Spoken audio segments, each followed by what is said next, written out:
Okay, so thank you guys for that amazing discussion. I want to take a moment because this is my last moment to address all of you today, to thank you all for being here, to thank you for letting me play host to you today.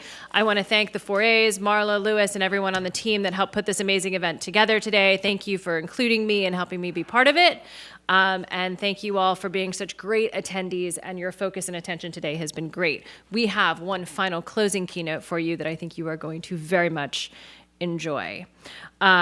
This time, Rex Briggs, CEO and founder of Marketing Evolution. Rex was named one of the dozen best and brightest in media and technology by Adweek, one of the people to watch and learn from, according to Brandweek. He has been honored with the Atticus Award for his work in direct marketing, the Tangra Award for outstanding contribution to branding, and the Fernanda Monti Award for his work on CRM. Rex has also won international research awards for his work in understanding website effectiveness and online advertising. I think we can safely say he's probably one of the most awarded people in this room right now. Most recently, Rex's work to understand the effects of advertising in television, magazines, and online was nominated for the prestigious John and Mary Goodyear Award for Best International Research. I'm going to throw it to the video, and then please welcome Rex.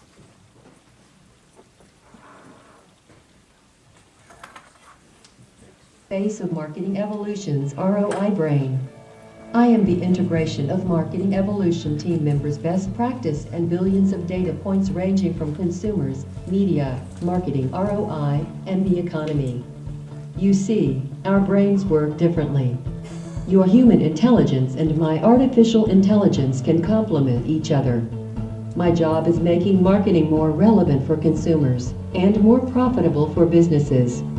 Let me explain how I see people. This is my creator, Rex Briggs. Here's how I see him. I see over 1.7 million data points on Mr. Briggs. I can estimate his likelihood to buy your product this week, this month, or this year. What is particularly useful is that I can see 320 million people in America simultaneously. I can see billions of people globally.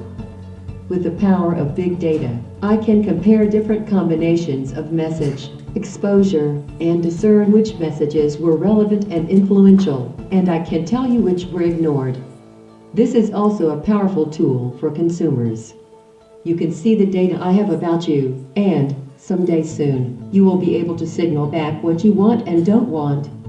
My human friends, I look forward to working with you.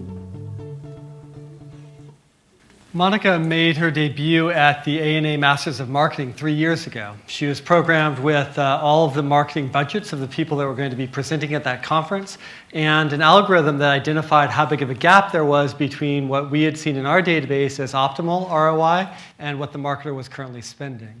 When Kraft walked up and presented, at the end, when it became Q&A session, we rolled Monica, which was attached to a robot, up to the microphone, and it asked, "Kraft, why aren't you spending more on mobile advertising?" That was 3 years ago. The ANA wrote a story about it, and the advances in the last 3 years are pretty phenomenal. And that last bit about having data that you can see about you is GDPR compliant and allows you to be able to have feedback or remove yourself from the database.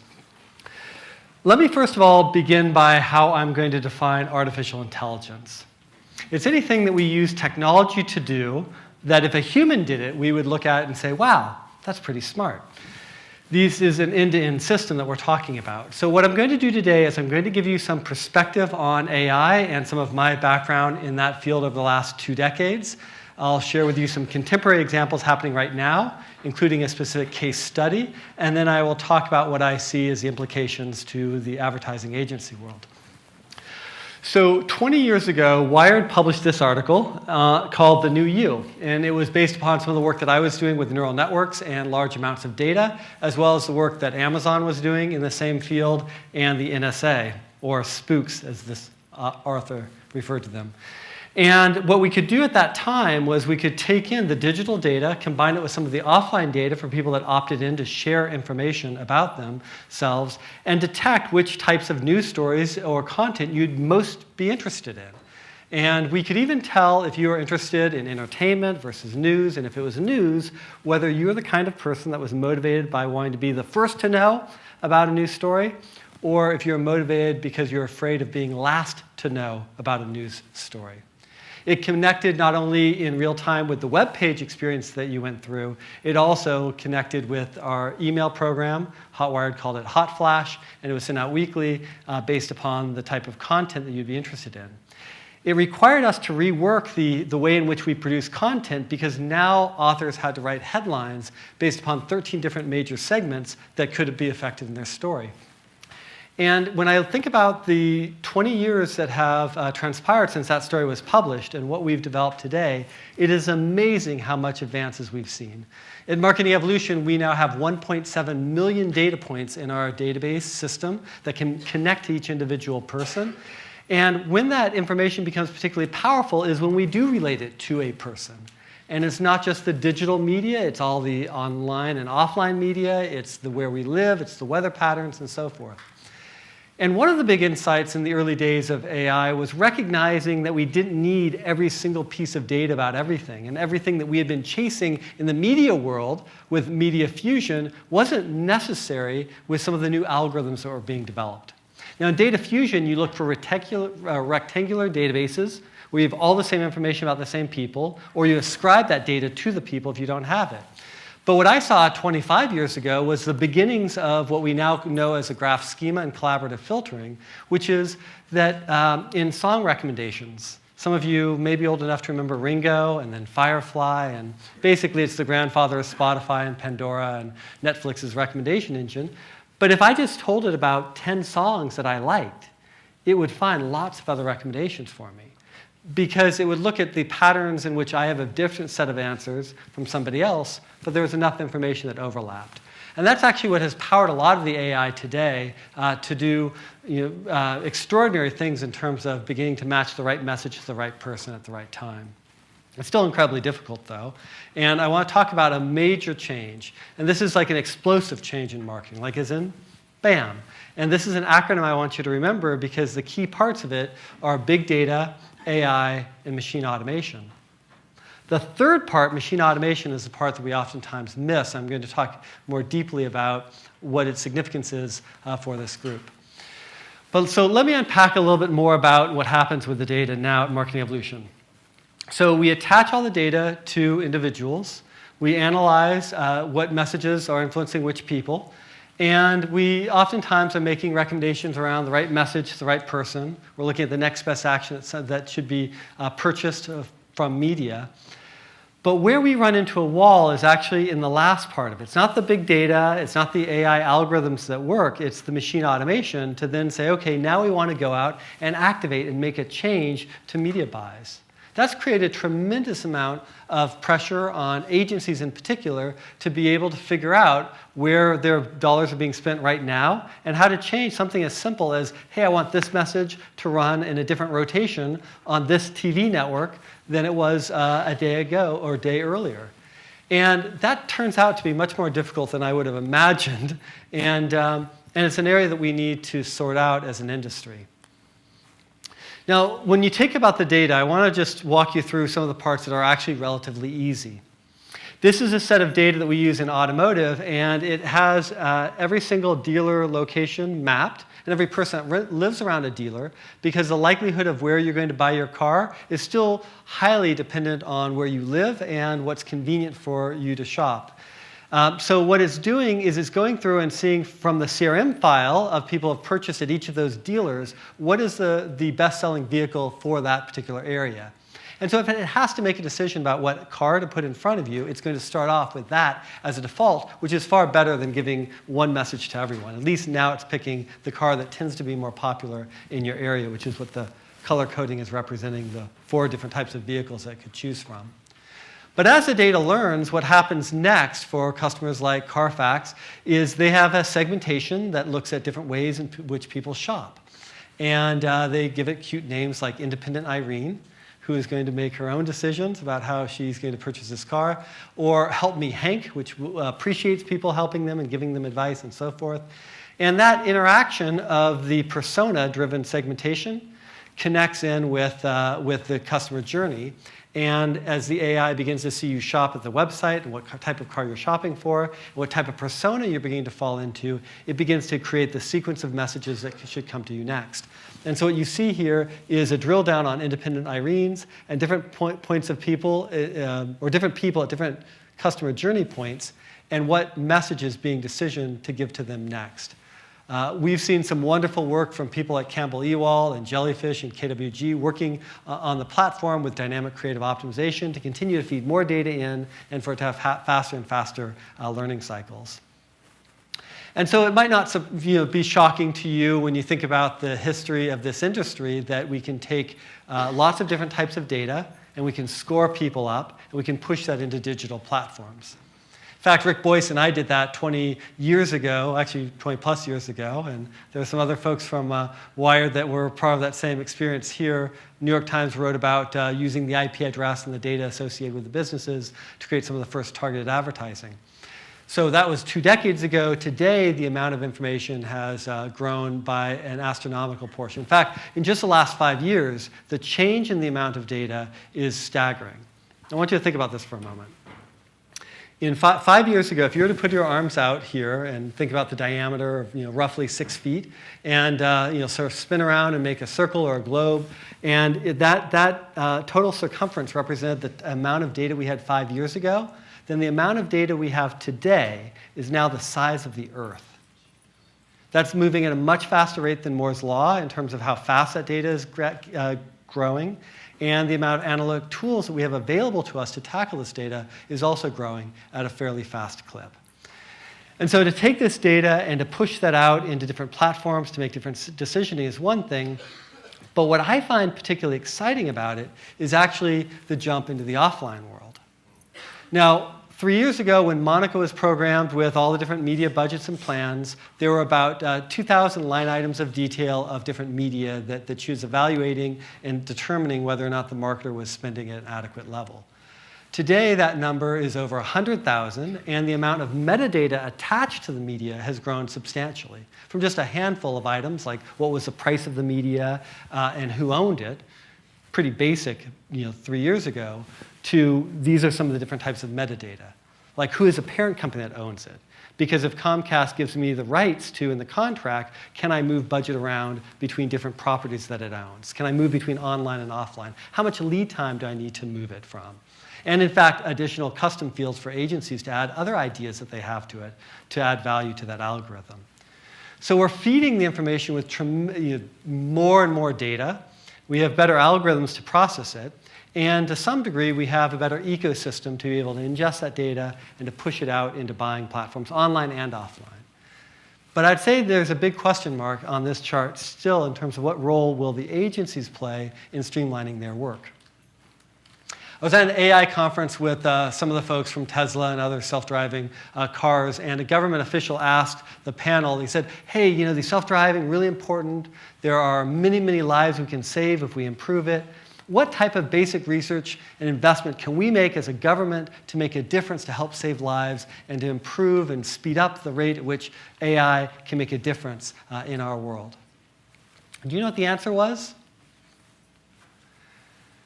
Paint the lines on the road and fill in the potholes.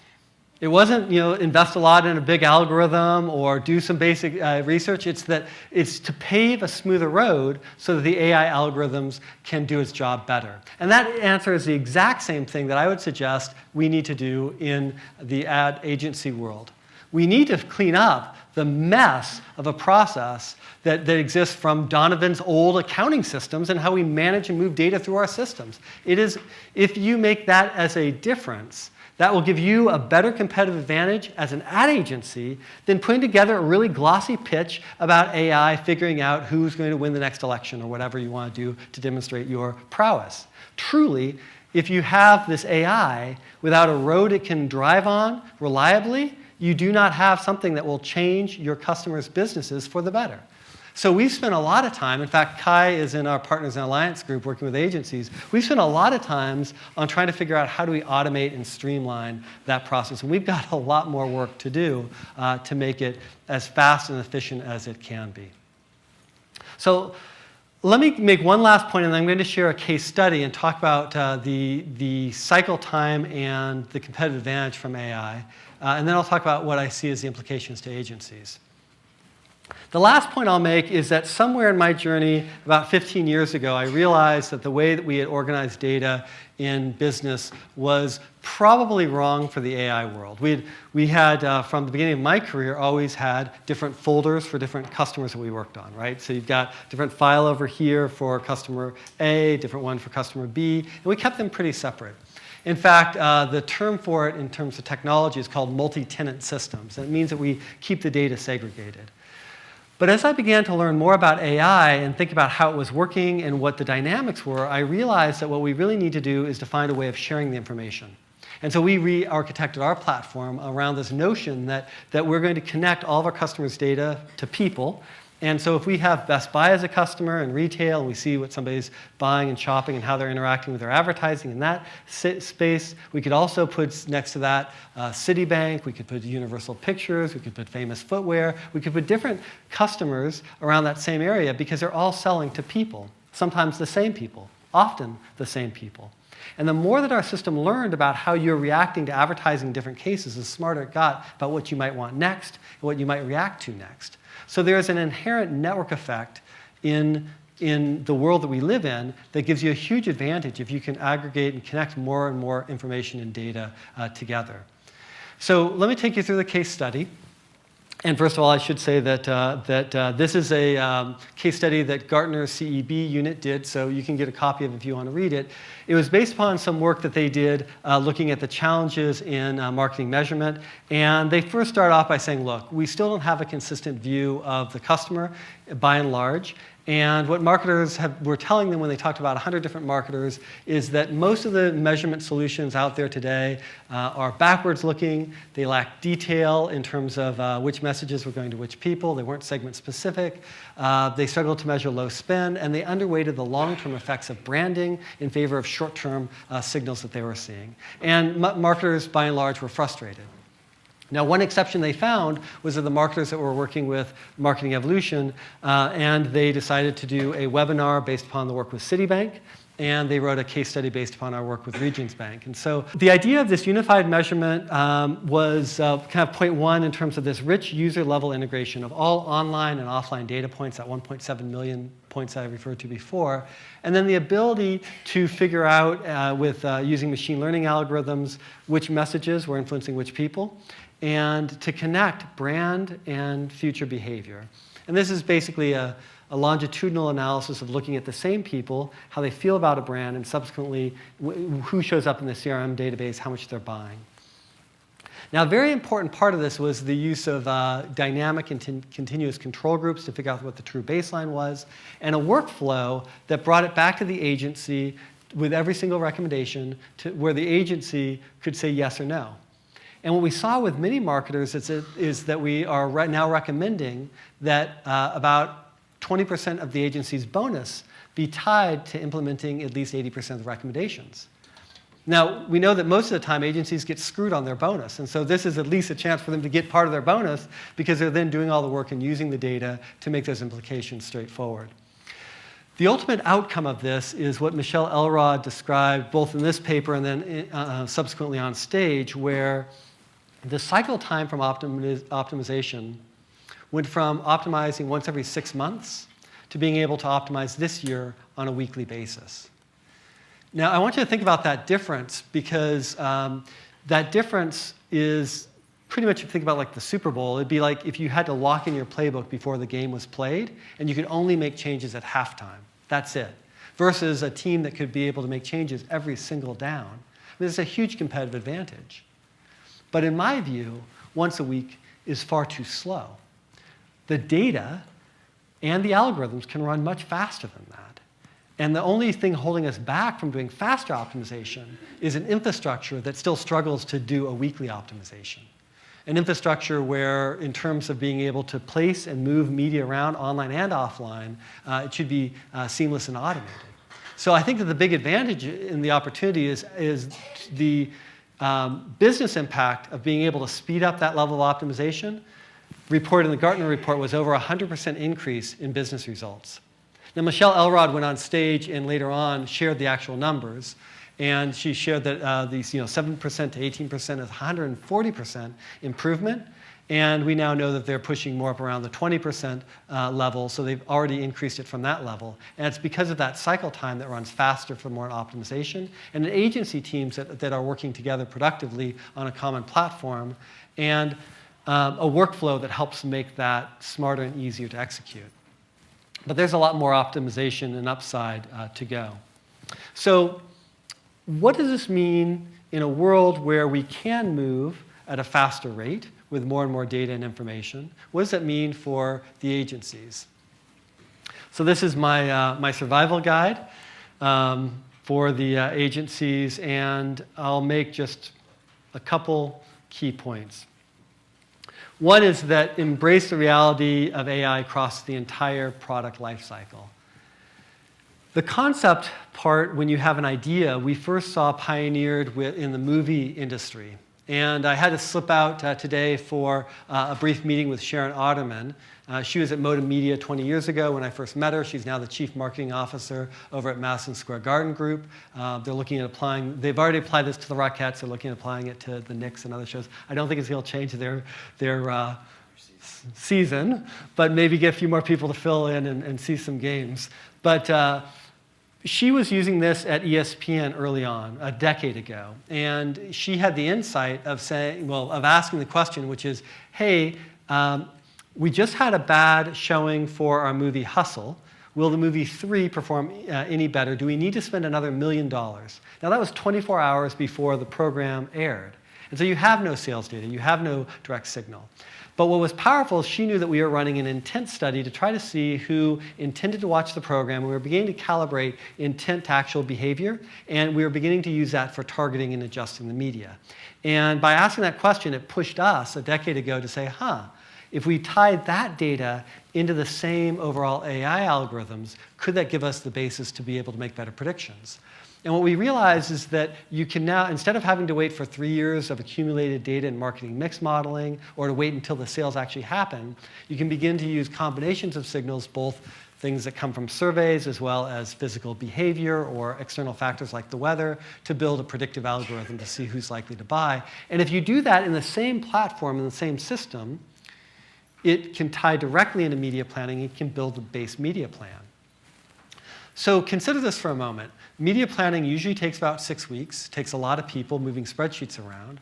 But if you can just do an intent scoring and have a media plan that builds itself in about 0.8 of a second, then you could spend a couple of weeks with really smart people looking at how to bring that plan to a whole next level, how much that would change the way we adjust and attack the industry of planning.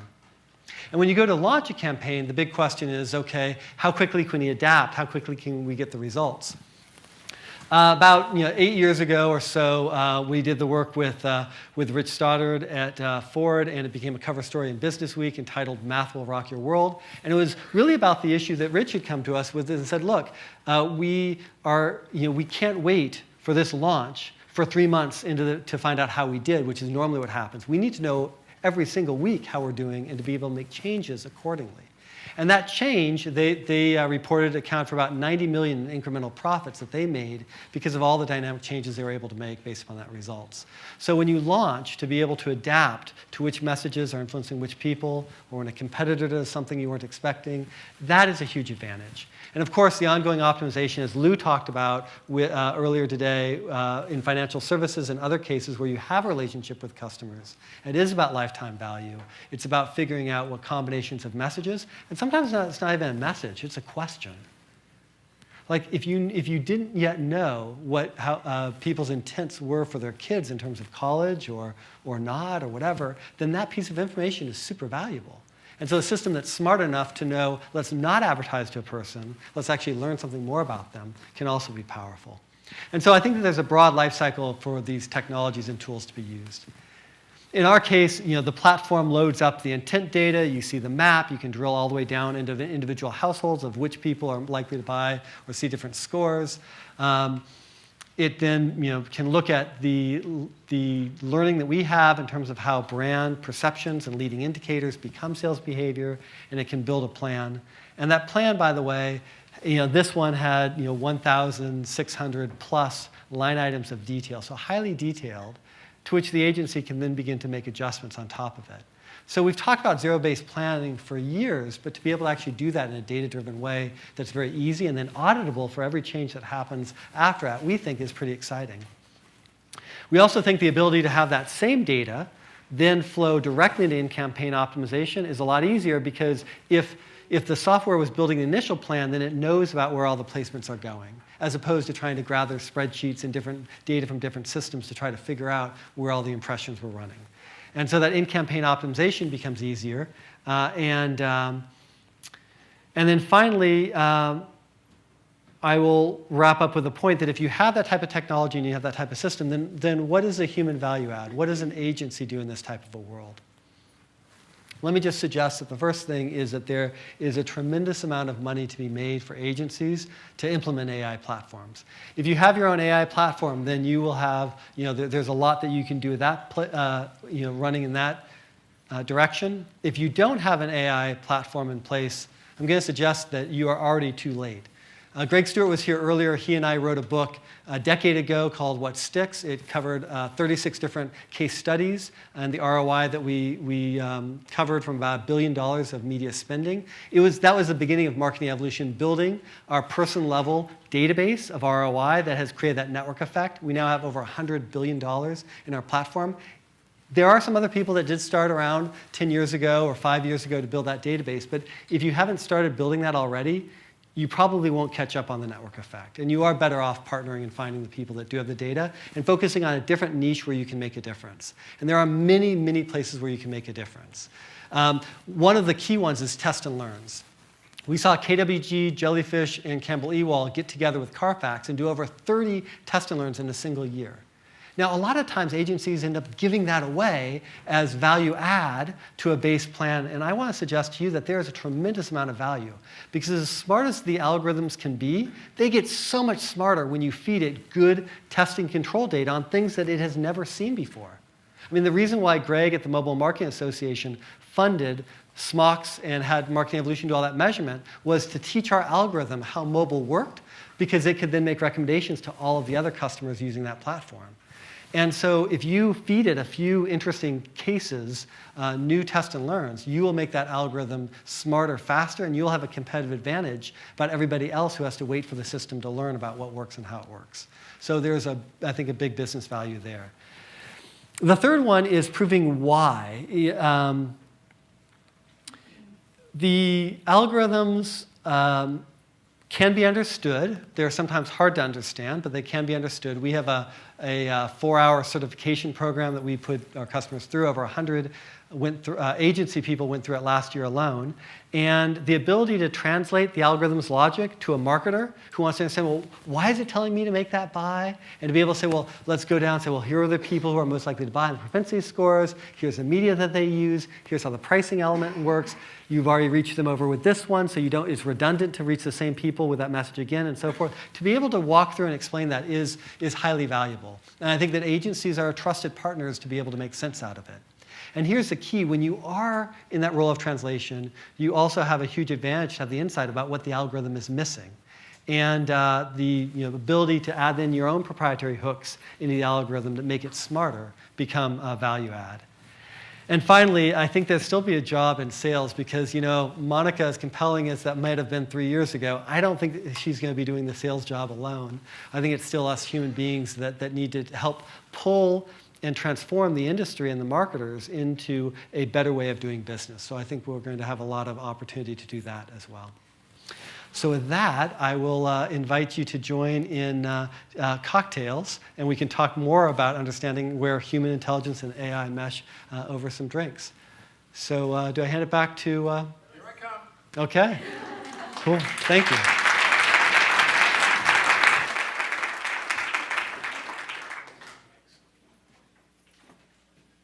Thank you, Mr. Briggs. Always stimulating.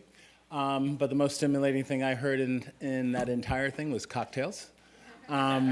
I'm ready. I'm sure you're ready. I just wanted to quickly say thank you to all of you for devoting your day to being with us here today at Data Summit. Thank you so much. A big, big, big shout out to Shannon Reed for being a quintessential MC. So thank you very much. I hope you learned a lot today. I hope some of what was said challenged conventions that you had in your head. I hope you go back to your corner of the world tomorrow with some fresh ideas about how to approach the same old tasks. And I also want to thank the staff of the 4As for standing behind me and getting this thing done and taking care of all the details. So thank you to the 4A staff.